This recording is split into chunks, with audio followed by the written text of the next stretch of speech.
appreciate you coming on the podcast tonight, sharing a little time. And if you want, we can start things out. Just introduce yourself. Tell us a little bit about you, who you are, your background, and we can just kind of see where it takes us. Sure. Yeah. So my name is Justin. I have a pretty varied background, I would say. So it's kind of hard to sum it up into a few words, but I'll give you the spark notes. So my current place right now, I guess you could say what I'm doing, all about mixed martial arts. So that's kind of where I'm at right now. And I had a lot of different leapfrogging sort of things that happened throughout my life that led to that. But 100% right now, that's what I'm focused on. Martial arts and wanting to be an MMA fighter, and that's pretty much that's the journey that I'm on now. But I guess you could say I've been involved in the strength and conditioning or health and fitness space for over a decade now. I started off as a very unhealthy individual, and going through growing up and everything. I grew up in Philly. I played a lot of team sports and did that standard thing.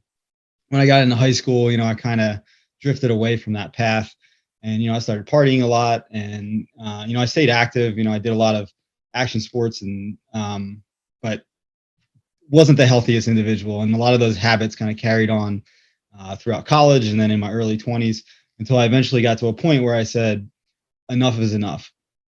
And I couldn't enjoy myself anymore. I couldn't enjoy even doing basic things that I used to love that required some aspect of physicality. So I thought that there has to be a better way. I always kind of hated the gym. I didn't like people that went to the gym. I thought that they were self-righteous or egotistical, and I learned that it doesn't have to be that way. And I learned that that's not at all how those people are. So I kind of got into that space, and mostly just to do it for myself and to get healthier. And then I just got hooked, line and sinker. One of the first things that I got involved with CrossFit. So I got, like a lot of people, right? I got bored with the standard, bodybuilding split or whatever. And I saw, I was going to Drexel at the time. And I was in the university gym, and I saw some guy, and he was doing this crazy workout with, barbells and bumper plates, and he was doing snatches. And I had never seen anyone do a snatch before. And this was like somebody that was, coming from like Planet Fitness, just doing like buys and tries and, getting swole. And I see this crap going on, and I'm like, this is absolutely outrageous. So I walk over to him and I ask him, like, what the hell are you doing? And he says, CrossFit. So I had no idea what that was. I went home and I Googled it. And this was back in the day when it was just CrossFit.com, and there was no, CrossFit Games really or anything like that. And I just kind of did CrossFit every day. And that led to wanting to get involved with a local affiliate. And that led to wanting to compete in CrossFit. And that led to, becoming obsessed with health and fitness, and then eventually getting my level 1, coaching CrossFit, and then spider webbing off into the other facets of fitness, right? Because then you kind of become, all right, I stopped drinking the Kool-Aid for a little bit. Let me think about, maybe some areas that I want to specialize in. So I specialized in Olympic weightlifting for a little bit. I got involved in the more strength and conditioning aspect for, coaching athletes. I had a lot of high school athletes at the affiliate that I coached at. So I wanted to learn how to better serve them. So I kind of spider webbed all over the place, and I bounced around. I wanted to get, learn a little bit more about endurance. So I got involved in cycling and mountain biking and did a little bit of racing myself on that aspect. So I guess the true motto of CrossFit is frequently learn and play new sports. So I did that throughout that, that little, I guess, 10-year period of my life until I got spit out at the end here, which is MMA. And that is a story in itself that I can go into. But I guess that's in hindsight who I am, what I do, and where I'm at now. And it seems like, just from what you said right there, it's like you really enjoy kind of diving all into something. Is that true? Yes, absolutely. I can't, it's funny, like, anybody that really knows me, like, they're like, man, your hobbies are out of control. They're like, you can't do anything casually. And I'm like, I know. It's like I find something that I love, and I want to just, not only do I want to learn everything about it, I want to compete. I want to like throw myself into the fire, even if I get my ass kicked. It doesn't matter. I just want to have that experience, and I'm somebody that I really truly believe that if you want to do something, right, you should do it all or nothing. And especially if you want to teach something or be involved in something or influence in something, you need to put yourself to the test. And that means you need to go out there and compete. Whether that's win or lose, it doesn't matter. You got to throw yourself into the fire. Yeah, I think it's really cool. I'm kind of the same way. One thing I'm doing right now is a lot of cycling with Peloton, and now I have this challenge, and I'm challenging myself to ride a certain amount of miles each month, and kind of upping the miles per month. Something like that keeps me motivated. It keeps pushing me, and for me, it's like the journey, the process, whatever you want to call it, right there. Like that to me is more important than actually whenever I hit that goal, or maybe I don't hit it. Either way, like to me, it's more important than that end point. It's like, what have I learned about myself? What have I learned about how to schedule my day around to best fit this, this activity? And what have I learned about, how to recover my body better, about how to eat better whenever I need to, recover and go to the next ride? Like all these different things I'm learning about my health, and things that I can translate then to, potentially help somebody else. Like that to me is really what it's all about. It's setting these goals, but it's really just about, the journey or the process. Yeah, definitely. I would agree with that. I think it's very difficult to learn how to help someone else without trying to help yourself first, or using yourself as a guinea pig. So I can 100% relate with that. So you mentioned that right now it's really about, MMA, and where did that interest come from though? Well, so I mean, I've had it my whole life. So I've been a gigantic fan of MMA since I was a kid, right? So my grandmother, she used to have a video store, and this was like back in almost kind of like before Blockbuster was really like that major force, like mom and pop video stores.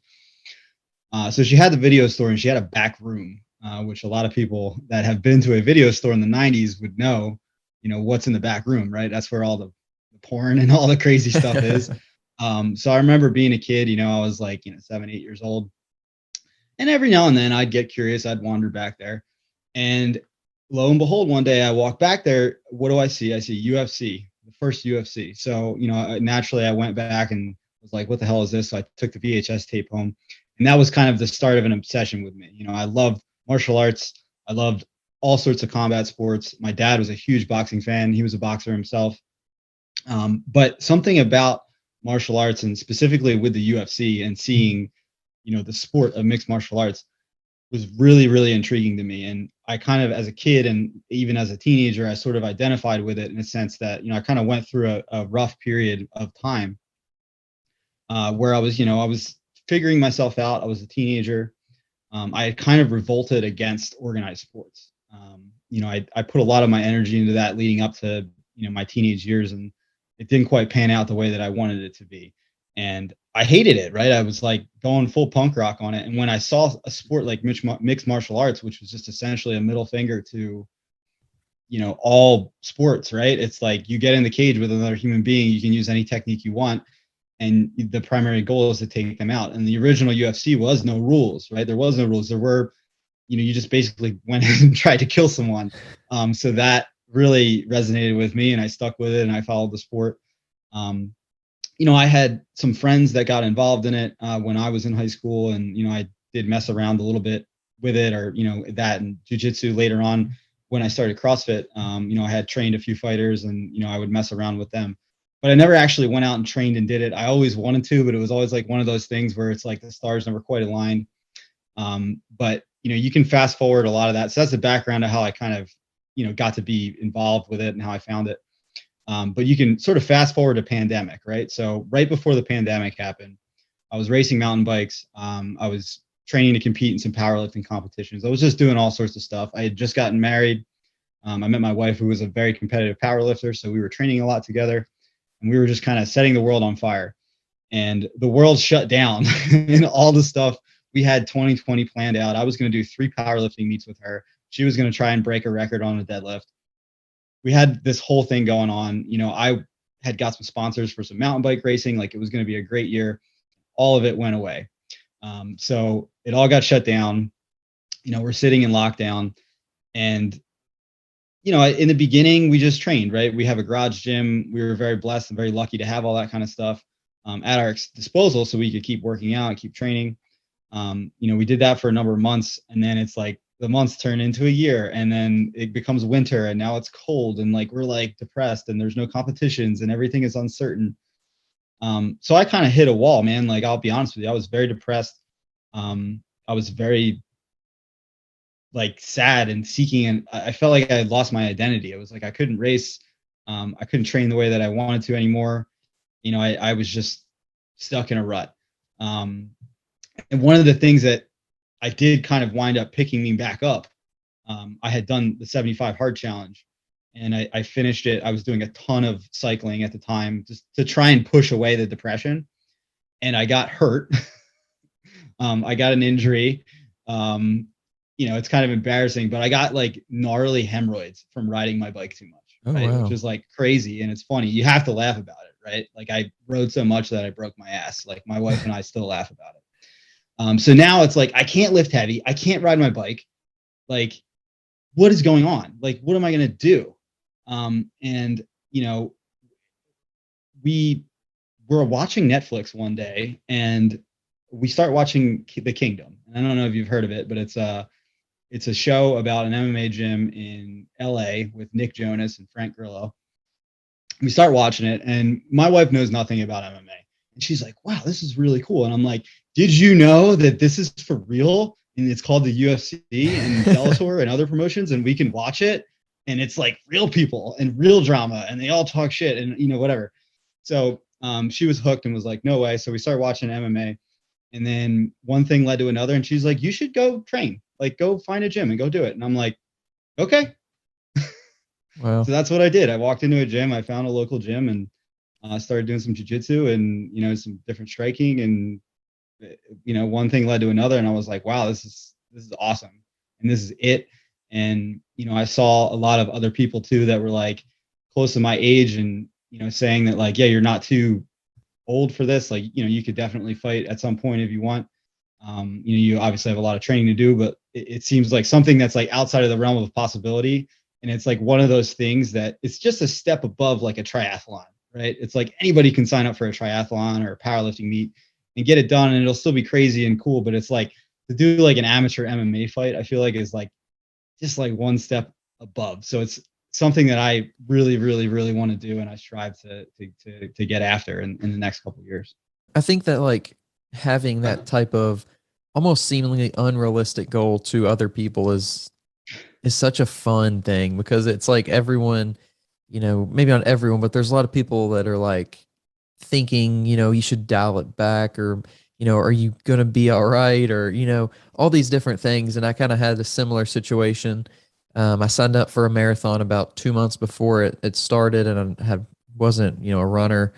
But I was just, I had this will, and I feel like just having that will, and it's so cool whenever you kind of get that purpose, having this goal, and you really will just kind of like fight through, literally, I guess, fight through just so much to achieve that goal. And it's kind of like going back to the same thing I said before, just like, regardless of if you end up, competing, or if you end up becoming a freaking, heavyweight champion of the world, like, just who you become along the way will be the best feeling. I think it's just like, you can look back at yourself before and be like, wow, like, I kind of like leveled up, like a video game analogy. Like, I just like, my mental state is so much better than when it started. Like, physically, I'm so much, stronger and, better condition. Like, just, it's like like, I guess it is just kind of like a level up of your current existence, and achieving that goal is almost tertiary to all the other things that you get to do and become along the way. It's man, it's just, I feel like it's so cool whenever we have, and it's unfortunate because a lot of people don't have that, and you just kind of get stuck in, if you didn't have that kind of that spirit. So many people during quarantine did get stuck in ruts, and they couldn't do what they were used to, their routine. They got pushed out of it, and a lot of people don't have, I think, that will to just be like, okay, what's next? And maybe that's not true either. Maybe it's true that people do have it. You just got to find what it is for you. Yeah, I mean, it's kind of mind blowing to me, honestly, just to think of how different of a person I am. If if you would have looked at my life right, even 1 month before the pandemic hit versus my life now, it's completely different. My goals have totally changed. In a way, I've sort of changed my life to, or at least right now, I'm in the steps of changing my life to try and put more focus into training. That has been, I guess if I had to critique myself and look at myself in the mirror, I would say that I'm just not training hard enough if I ever expect to fight. So I definitely need to train harder. I need to train more consistently. So that was something in the past couple of months too, that I sat down with my wife and said that hey, I think I want to try to do this, and we're putting some moves in place so that I can train more, so that I can do it and I can put all that work into it. But I'm very happy. I'm very thankful that I stuck with myself. And honestly, it's like I feel like a kid again, man. Like uh, just the idea of being an athlete and going out and potentially doing something like that, it's what keeps me going. But at the end of the day, still, I just love training. And whether it's CrossFit or it's powerlifting or it's fighting or it's, riding my bike, I go to the gym, I feel better. I get a little bit better or worse, whatever. Even the bad days make me feel good. But it's that, like I mentioned before, it's like that one step further. It's like, okay, this is like the line is here and that line is all right, well, that's a little nuts. And then the line above it is like, okay, that's totally nuts. It's like that's where I'm going with it. And that's interesting. It's an Yeah, interesting feeling because it does scare the crap out of me too. The idea absolutely. of thinking about fighting another human being um is very It's scary. You think about doing a marathon, you're like, well, that's gonna suck, but I'll get through it. And it's like you don't know what's gonna happen in there. So yeah, definitely. It's that instinctual thing that I think we kind of all have it to a certain degree, that fight instinct, that's just like so built into us as humans, but like we never get a chance really to expose it in the modern mhm. world. And it's so interesting to see that exposed, whether that be, on TV or just going and training.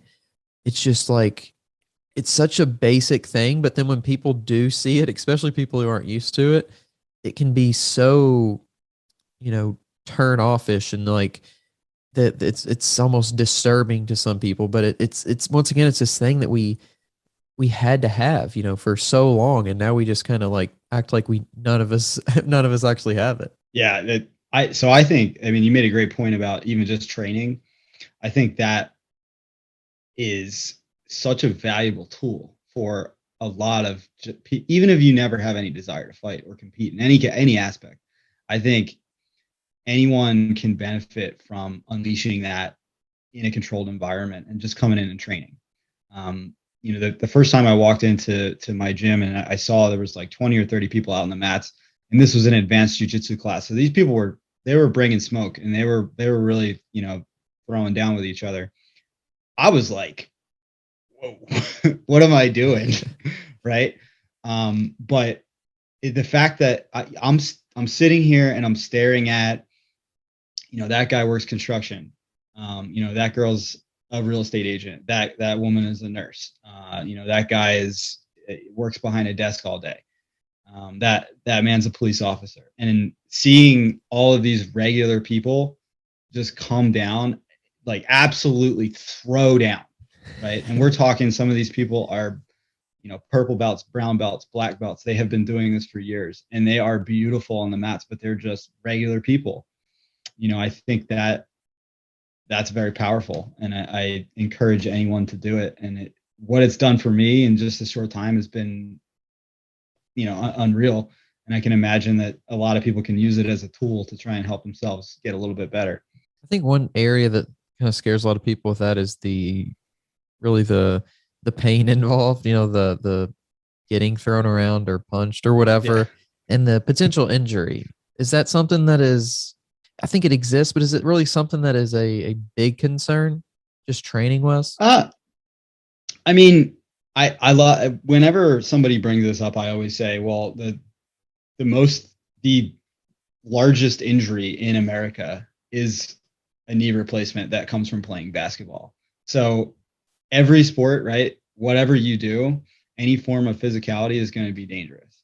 I don't think that jujitsu or any sort of MMA training or striking training or whatever. I don't think that it's inherently dangerous. I think you can be dangerous to yourself if you don't do it correctly. You can be it can be a dangerous situation if you go to a gym that maybe is a little bit, less about safety than others, which, some of those do exist. So if you can't really recognize those signs, that might happen. But aside from those two things, I think it's relatively safe. You do get thrown around. You do get kind of twisted up like a pretzel. But any quality academy or gym or whatever, they're going to not just throw you into the fire and just be like, okay, don't die. It's just like anything else. You're going to get coached through it. Especially with jiu-jitsu, there's a very stringent ranking system. A lot of schools, you can't even do certain submission moves or get into, full live sparring rounds until you've reached a certain level, right? So there is a lot of safety precaution. And that's like the top thing on everyone's mind. So the biggest thing that they always tell you is don't hurt your training partners because then you can't train, right? So it's like, if you think about it, it's kind of like the same concept as if you went into your gym with a baseball bat and just started smashing all your equipment, right? That wouldn't be cool. That's the same thing as going in and going on the mats and just like smashing everyone's face into the mat and like throwing elbows and like doing crazy stuff. Like, no, you don't want to hurt your training partners. And that's something that is taught to you, and drilled into you. So, do I think it's dangerous? Yes. Are there safer activities? Absolutely. But I honestly don't think it's any more dangerous than a pickup game of basketball. That's actually a pretty interesting perspective. I've never thought about it like that. You're using this other person who's trying to, you know, do whatever you want to call it, fight back or fight you. Like you're using that's like your workout equipment. I've never thought about it like that. That's pretty Yeah, funny exactly. perspective, really. Your training partners it's a new level of relationship. You're like friends, family, training partners. It's a team environment. You learn as a team, right? Like, if you're training with somebody else and you're trying to learn a new move or something like that, you have to give your partner feedback. You have to understand what the instructor is expecting of you. And you have to work together to solve that problem if you guys both don't know it. Right. So it's like, in a way, you're like workout equipment, and then you're also like each other's coach, and then you're also like each other's best friend or brother or sister. Yeah. So, it's cool. It's like going to a gym and you're friends with all of the equipment. That's funny. I've never thought about it like that. Yeah. From the mental side, is there a lot of like carryover from the mental aspects or mental lessons or whatever it might be going from like CrossFit to like MMA or doing the riding aspects? Like, is there a lot of carryover or kind of similar lessons, or is it pretty different?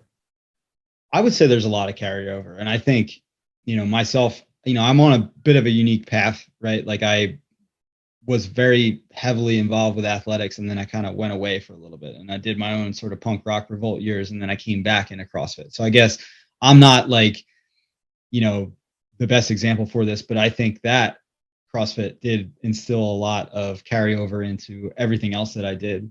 It taught me to be okay with sucking, right? Like CrossFit is one of those things where you're never going to be good at all the different skills, right? Especially if you get to compete, and you want to start, comparing yourselves to other and competing in the open or competing in, local competitions or things like that. There's going to be the guy that's going to smoke you on muscle ups. There's going to be the guy that's going to be, super good. He can snatch like, 260 and stuff like that. And there's going to be stuff that's going to come up in the workout, and you're going to blow yourself up. You're going to not feel good in the workout. You're not going to have a good showing.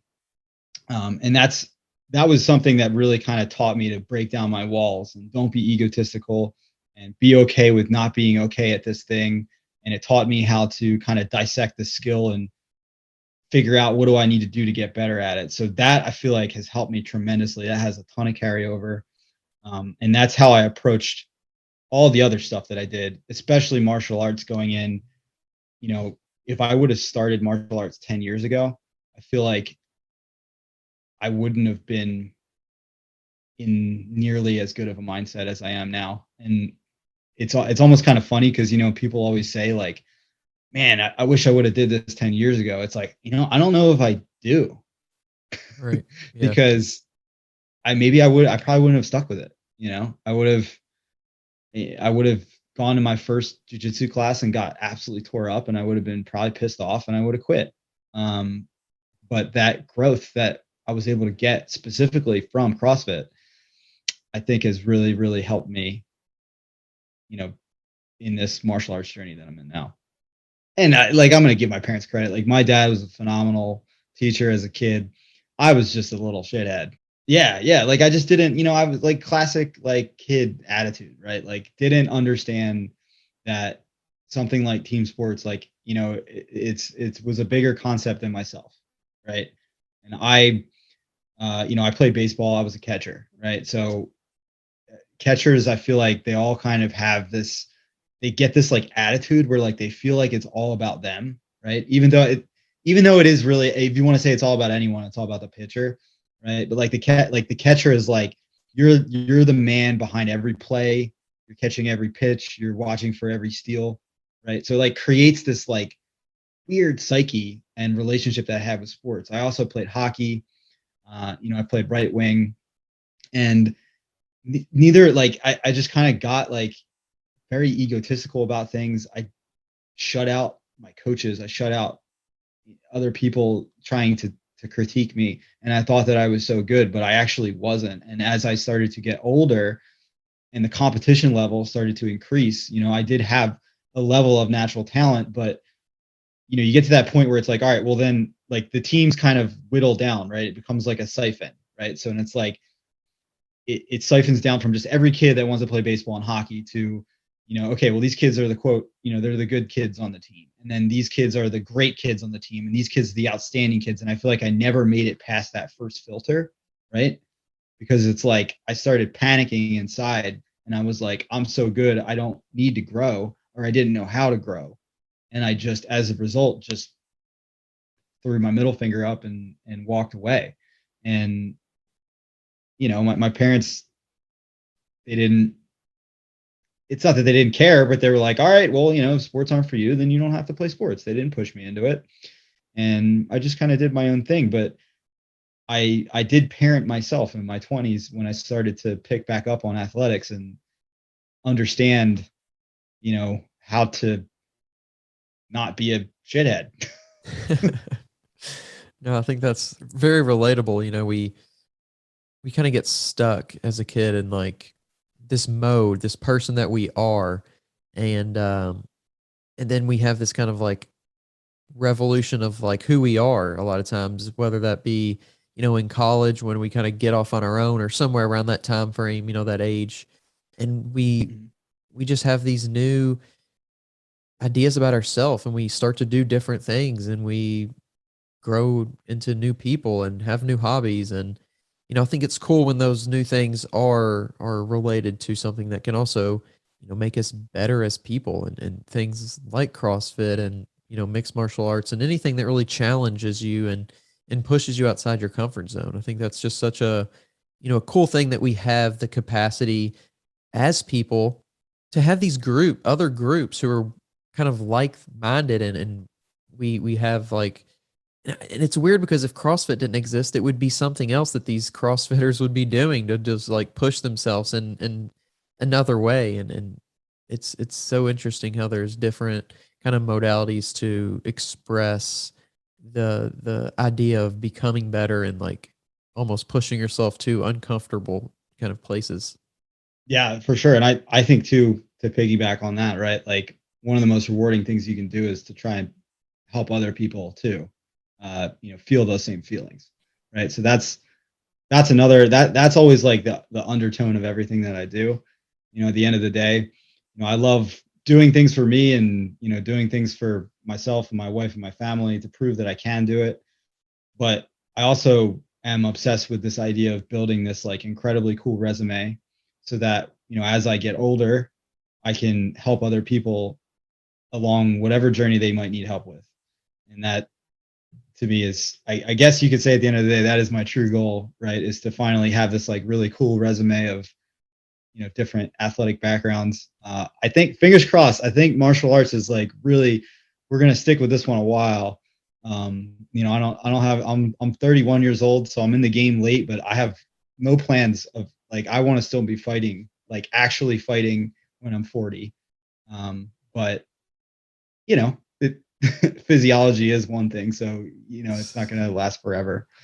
Yeah. I just think it's great to be able to take my own experience and use it to help other people. There has been this precedent that has been set with adult human beings in this country that like when you're done with college or you get in your 30s, you shut down physically, right? It's like almost frowned upon, right? Like, so I work a regular 9 to 5, office job.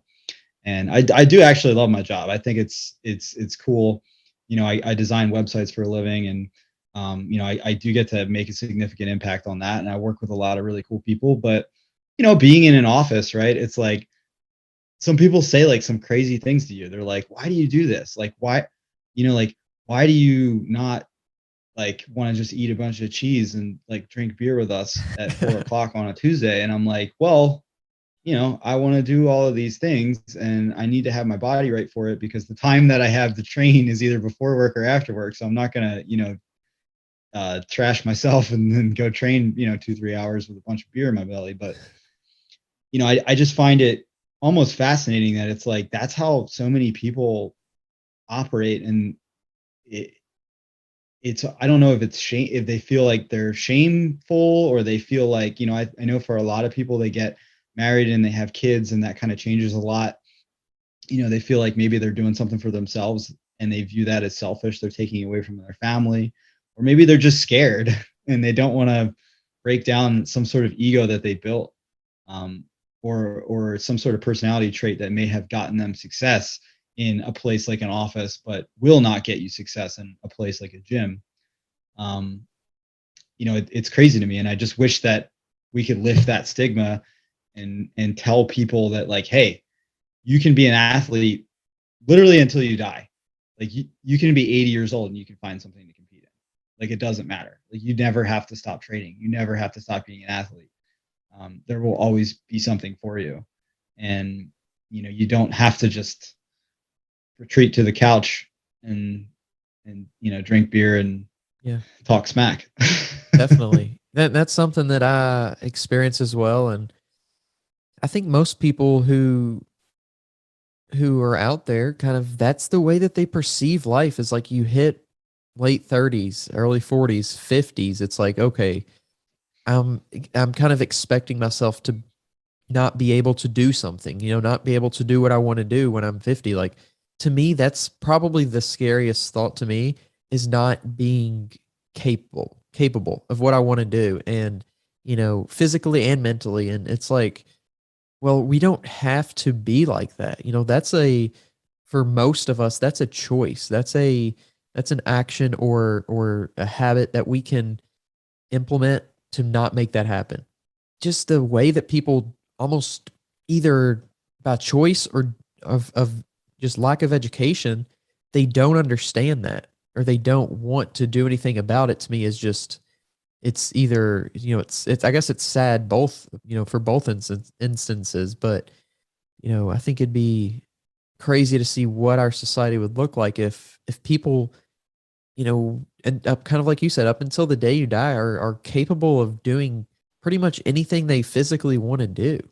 Yeah, I hit the nail on the head. And one theory I have, which is interesting, and I'd like to hear what you think about this, is that I think a lot of it has to do with role models and the more so the lack of, right? So like, you stop having heroes when you become an adult, right? That seems to be something that happens, right? You stop having a role model, you stop having heroes, you stop looking up to people. And I think one of the great benefits of technology today is that through things like social media, you can be a 31-year-old dude and have heroes and have people to look up to that motivate you and that show you can do this, and there are a number of people that I follow and that I look up to, and just like a kid, it's like you can Absolutely. make your Instagram account like your childhood bedroom where you have posters on your wall. You can make your account like that if you want. You can also make it, a bunch of bikinis and beer and motorcycles, which I do have some of those things. But I mostly fulfill that like weird serotonin dump that you get from social media every day. I try to fulfill that with as many role models as possible, and try to find people that I can relate to and that I can either look up to, or if I can connect with them and somehow it's just find a way to connect. And I think if more people did that, then maybe we might see a flip on it. Who knows? Yeah, I think that's a good point. Looking at other people, it seems like we a lot of times have friends that are at our level or below our level, and that's definitely something that we know. You got to surround yourself with people who are what you aspire to be. Who have those ideas and habits that you want to kind of mirror, and definitely I feel myself getting inspired by so many different people, mostly people that I don't know. And that's just so fascinating to me that I don't know them yet. Because of their influence online and podcasting and things like that, I feel like I almost know them better than I know some people in my life. Like some people, actually, I Yeah. definitely know some people that I listen to their podcast better than I know some of my own family. And that's crazy, for the better, for worse. Like that can be a very good thing, as long as those are people that are positively influencing and motivating you.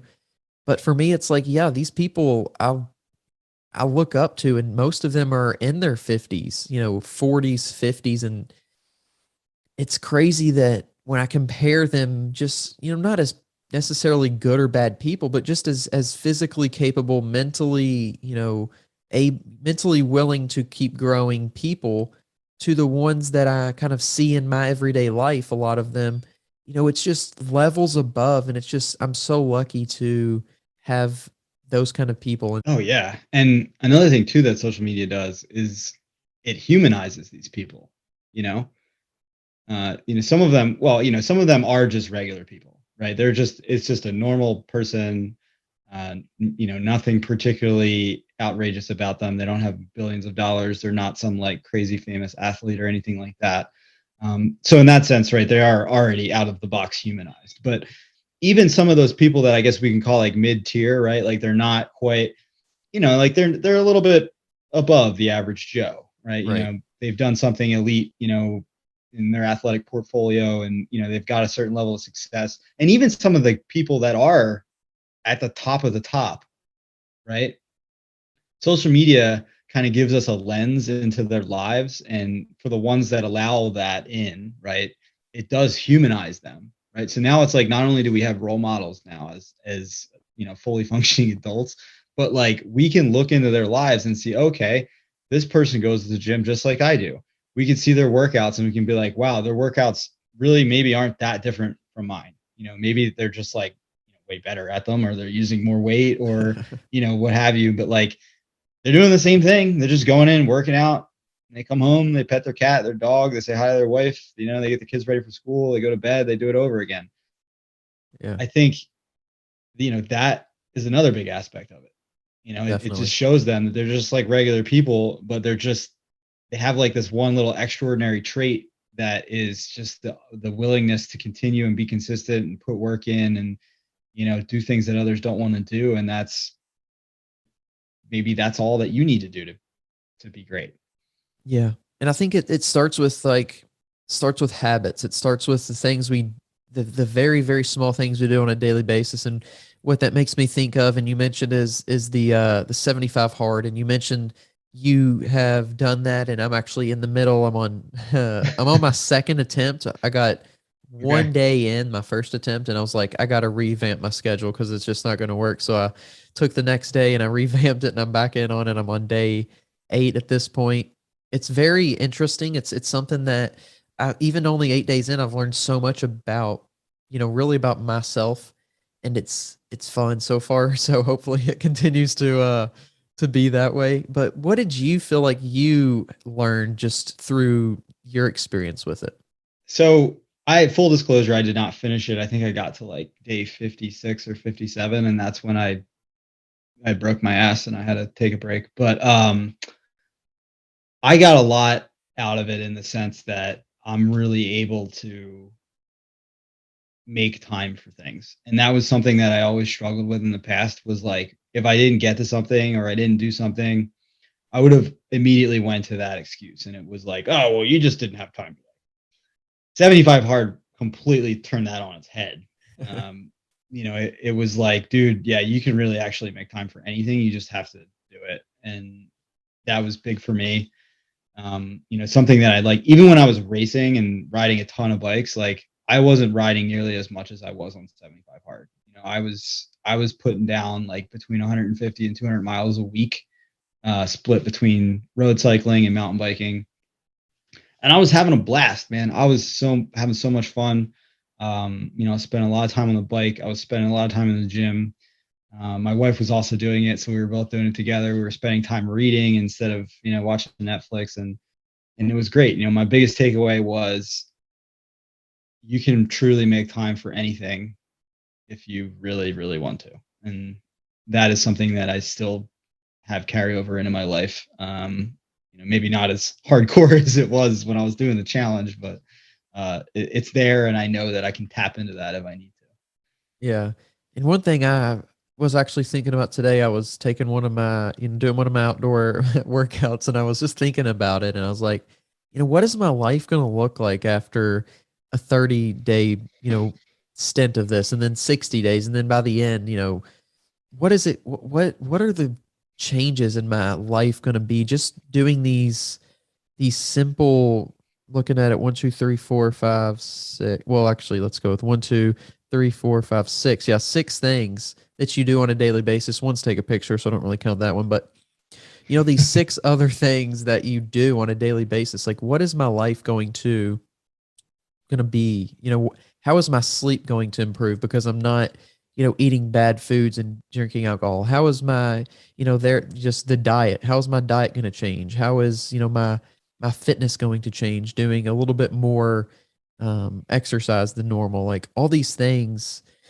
I think it's just going to be so interesting to see, and also just the stuff that I'm like I was talking about before, just the process. What am I learning about myself along the way? I think is just extremely valuable, and not that not that everybody should maybe do this or will certainly do this, but I think just challenging yourself to be a little bit more disciplined in some way. It doesn't have to be these exact activities. And, maybe by day 75, when I'm done, I'll be like, well, I'm done with that. And I do none of these activities. But if I can just figure out like what activities actually work best for me and to stick to those and be consistent with those, I think that's really what this will be beneficial for me for.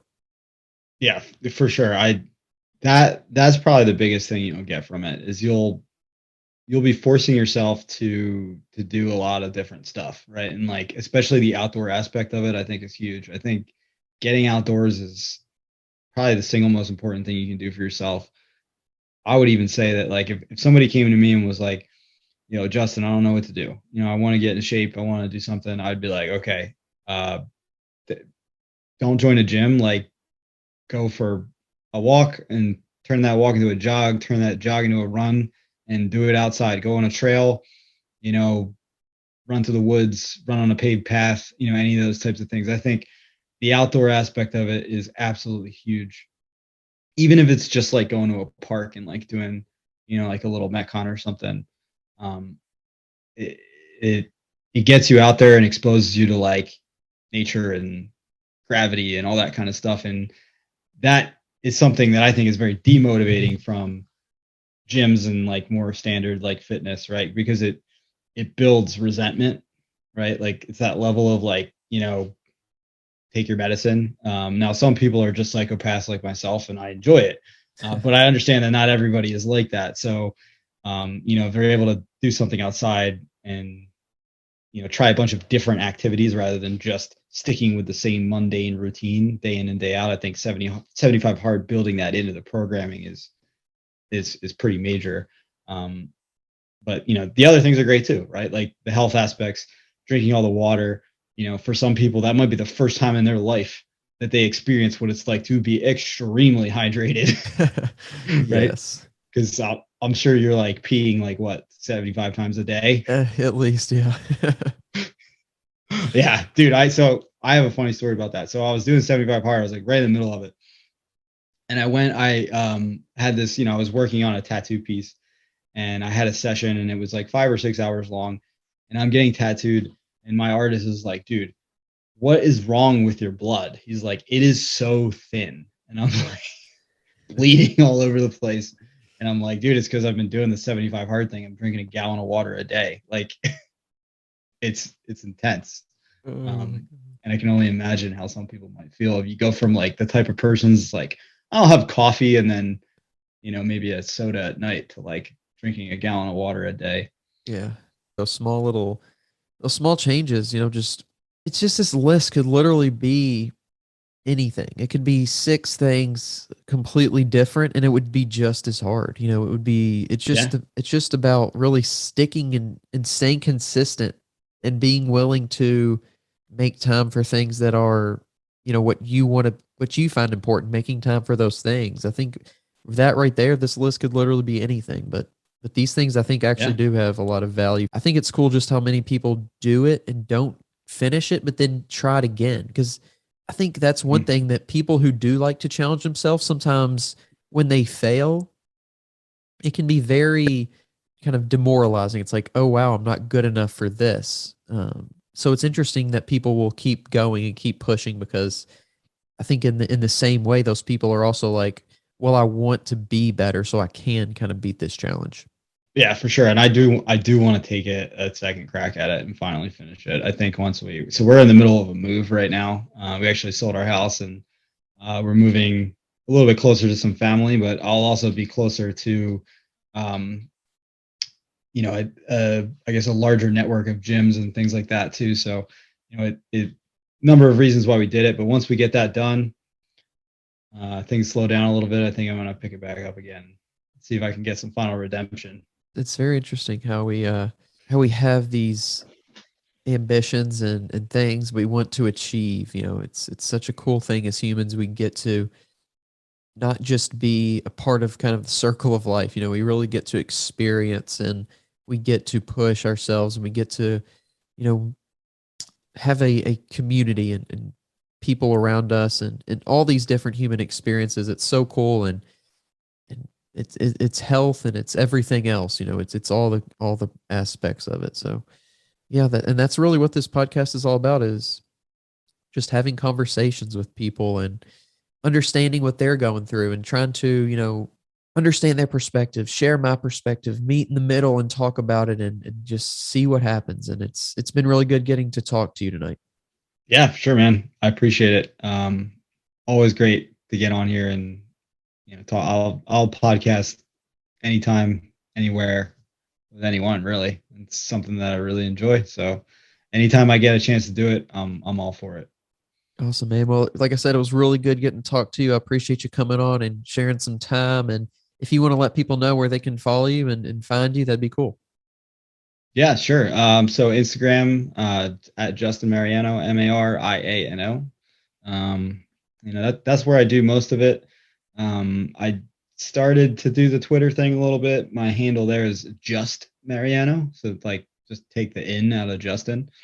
But I'm just looking to grow that a little bit more. So that's where you can find me. If you want to support anything I got going on, just Fuel Hunt Clothing is uh, one of my main partnerships that I work with. So they do a lot of cool active wear and a lot of cool fight wear. So if you check out my profile, there's a link tree in there. And that kind of stuff supports me. But other than that, that's pretty much it. That's my spiel.